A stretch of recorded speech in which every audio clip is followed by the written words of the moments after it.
please make sure that before you read Scene 3 with us that you answered your questions on Google Classroom about your predictions and what you remember about Scenes 1, 2, and 3.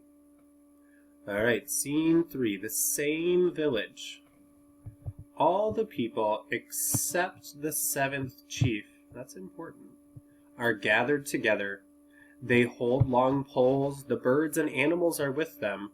They all begin pushing randomly. They're jabbing their poles into the air. And imagine the sky just above them.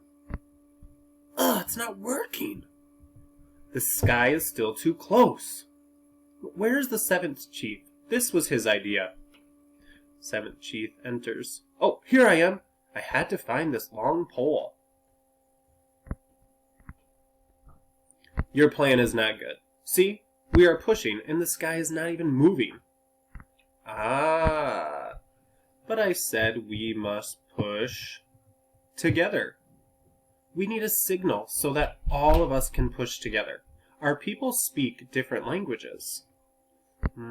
Let us use Yahoo as the signal. Are you ready? Yes. Yahoo!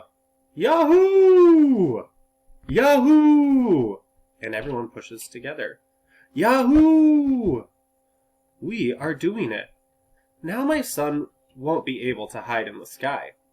Yahoo! And again everyone pushes together. Yahoo! It will be too high for my arrows to get stuck into it. Yahoo! And again everyone pushes together. Yahoo! We have done it. Try to look at what's happening now in this scene. This setting. We've got the village here. We've got the ocean. Look at what has happened over here. Here's a hint to our myth or our folktale. So the sky was pushed up.